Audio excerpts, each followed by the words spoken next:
Olá, meu nome é Fernando Bender, eu sou gerente de desenvolvimento da Greenfield e hoje com o nosso software Wild Horse nós vamos fazer análise dos preços da Bitcoin cotada em dólares para o dia de hoje, quarta-feira, 26 de dezembro, segundo o benchmark negociado na exchange BitMEX, o XBT-USD, contrato de swap reverso negociado em dólares, e também vamos dar uma olhada no restante do mercado Bitcoin, os preços como é que estão, cotação do ouro e outros índices também. Vamos então aos gráficos. Pessoal, nós vemos aqui que nesse gráfico aqui os preços do fechamento diário do benchmark negociado na exchange BitMEX estão recuando. Eles fizeram aí dois testes aí ao topo sem sucesso, um teste aí durante o final de semana. Nós atingimos aí a marca dos 4.200, praticamente algo abaixo, não conseguimos superar ela dentro do fechamento diário. A gente lembra que movimento intraday não é relevante, apenas o fechamento para essa análise aqui.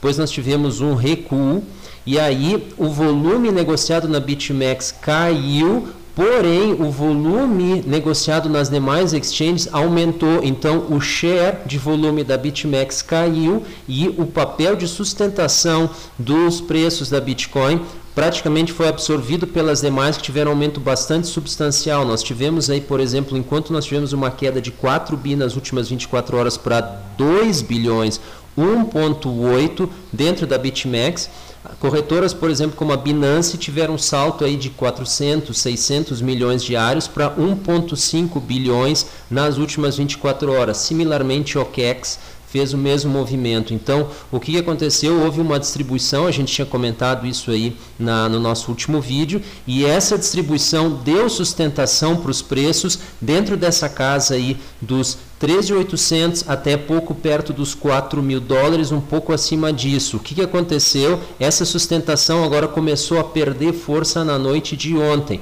Os preços caíram, é bem verdade já antes disso, mas esse volume ele vem recuando para patamares normais que cada exchange normalmente tem dentro de uma região de baixo volume.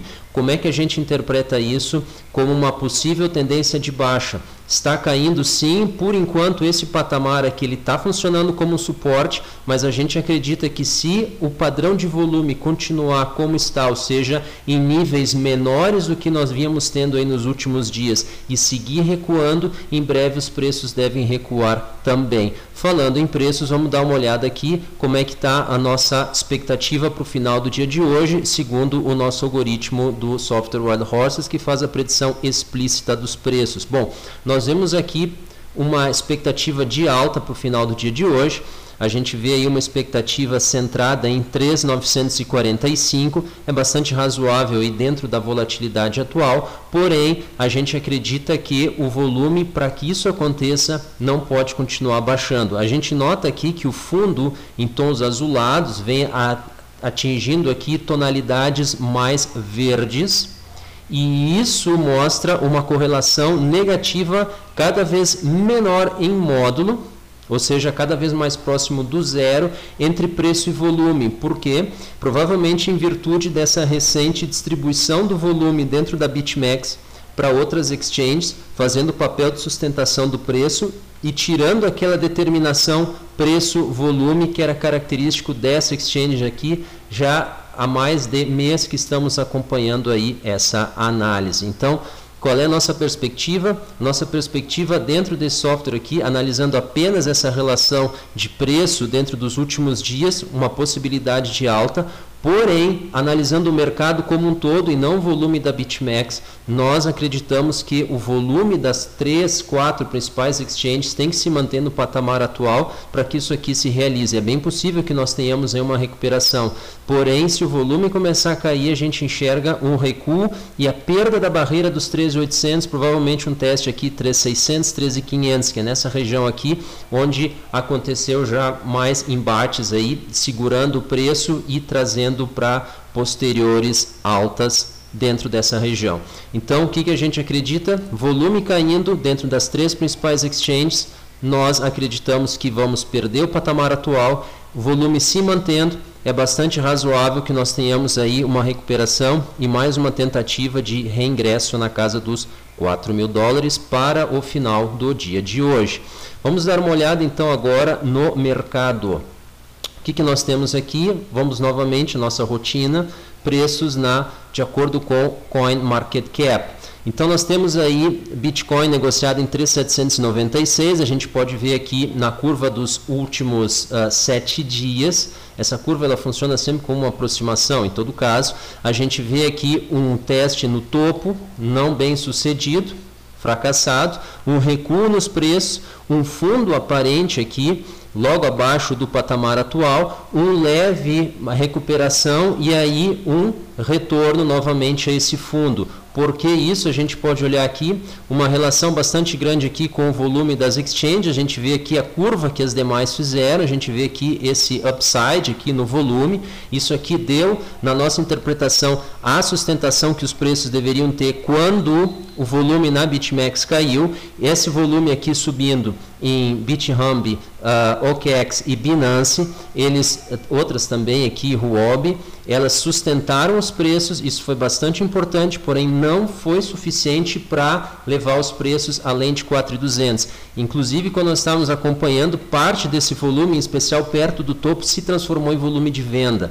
E aí cerrou a alta, cerrou o movimento e aí os preços começaram a ceder e o volume também começou a se retirar do mercado e isso nos trouxe pro patamar atual. Então, dentro da nossa expectativa, se essa tendência aqui continuar, a tendência de queda no volume, nós vemos os preços não resistindo. Vamos dar uma olhada aqui direto no site da BitMEX, vamos dar uma olhada aqui como é que estão os preços, a gente vê aqui de fato o volume fraco, a gente vê aí essa curvatura dos preços aí encerrando aí uma tentativa de alta e agora aí perto do fundo, muito semelhante aí à curva dos preços da CoinMarketCap para Bitcoin nos últimos 7 dias. Vamos dar uma olhada também no mercado Bitcoin. Último negócio, R$ 15.249. Volume negociado nas últimas 24 horas, 111 Bitcoins. Já um aumento, no começo da manhã estava em 73, um volume fraquíssimo, mas dado a época do ano é bastante razoável. Finalmente eu queria mostrar outro ponto para vocês, o ouro. O ouro está sendo negociado nesse momento a $1.272 a onça. Tá? E por que isso é importante? Bom, na semana passada estava 1.260, na anterior 1.250, e na anterior 1.240 e na anterior 1.230. Ele está subindo $10 por semana. Isso é natural? Não, isso é um fenômeno recente. O ouro, vale lembrar, ele fez fundo em $1.180 a onça durante esse ano. Provavelmente aí eu tenho que olhar no gráfico, mas que eu me lembro foi em torno de abril, maio. Ele fez um fundo nesse patamar, acho que um pouco depois, julho, agosto, e depois ele começou a se recuperar lentamente. Ele teve uma dificuldade muito grande para romper para cima a barreira dos 1.200, depois ele teve uma dificuldade muito grande para romper para cima a barreira dos 1.220, e uma vez que ele fez isso, ele começou a subir em torno de $10 por mês, e agora ele está subindo em torno de $10 por semana. Então notem, nós estamos tendo aí um movimento de alta no ouro e um movimento de baixa na Bitcoin. Por que eu estou mostrando isso? Porque isso mostra que até esse momento o mercado não vem reconhecendo o Bitcoin como um safe haven. Dentro da minha opinião, dentro da nossa opinião aqui desses períodos aí que a gente está analisando diretamente os preços da Bitcoin, a gente acredita que a liberação dos ETFs em cima de Bitcoin e a adoção em massa, o início dessa adoção pelas instituições financeiras internacionais vai acontecer num fundo provavelmente em 2.600. Isso é um comentário especulativo, é verdade, mas essa é a nossa opinião, essa é a nossa interpretação. Isso aí faz todo sentido porque tu teria um volume de compra chegando justamente num preço excelentemente atrativo, tu teria um upside potencial aí de 5, 10 vezes em 12 meses. Então tu tem uma vantagem bastante grande num movimento dessa magnitude. E para encerrar, mais uma vez, a gente apresenta aí o nosso livro que está sendo negociado na Amazon. Ele é um e-book e vocês podem baixar ele no Kindle, independente do dispositivo que vocês têm, se ele é Apple ou ele é Android, não importa. Ele pode ser baixado no seu dispositivo, seja o seu tablet, seja o seu celular. Eu preciso perder sempre que tem uma crise. Como se preparar para lucrar com uma crise? Nesse livro a gente mostra quais são as etapas que vocês têm que seguir para se preparar para uma crise. Então a primeira delas é garantir que as despesas de vocês caibam dentro das receitas. Então isso inicia com uma preparação psicológica, isso inicia com uma representação dos gráficos, dos gastos e das receitas. Então, se faz essa relação, se faz essa listagem, se discute isso com a família e se decide o que cortar, o que não cortar. A gente dá algumas sugestões, a gente apresenta ali uns casos hipotéticos, como é que a família pode se reorganizar para se reenquadrar dentro do orçamento. Infelizmente, boa parte das famílias não tem essa situação, e isso é atingível mediante esforço, mediante sacrifício. Não existe prosperidade sem sacrifício. Essa é a primeira coisa. A segunda coisa é começar a discutir o que fazer com o dinheiro. E aí sim entra uma ideia de planejamento e a questão chave, o que é importante, quais são os nossos objetivos, quanto, quando, por quê. Essas três coisas são necessárias. Quanto tu vai querer ter, quando, para ter uma ideia de como tu deve agir, e por quê. Saber o porquê vai te ajudar nos momentos de dificuldade e vai te ajudar a priorizar. Tem que priorizar. Isso é a primeira parte do livro. A segunda parte do livro fala sobre como comparar alternativas de investimento, porque nesse teu caminho para a prosperidade tu vai ter que fazer escolhas, tu vai ter que dizer sim para poucas coisas e não para todas as demais. Como tu escolhe as melhores? E se a gente for pensar, isso não é uma tradição das pessoas, porque a maior parte das pessoas tem uma vida que não é que ele escolheu, uma vida que acabou encaixando no seu dia a dia. E isso pode não ser a melhor das escolhas. Agora, quando tu está investindo, tu não pode ter essa regra. O investimento só vai dar fruto se ele for, de fato, o melhor, dentro das tuas capacidades, dentro dos teus recursos, dentro dos teus objetivos. Tem que ser o melhor, senão ele não vai dar lucro. Então, a gente tem que ter uma postura um pouco mais proativa. E a terceira parte do livro, ela mostra quais são os sinais de uma crise, como perceber que uma crise está vindo. Por quê? Porque o modo operandi dentro de uma crise é diferente do modo operandi dentro de um período de prosperidade. A gente não pode ter a mesma postura.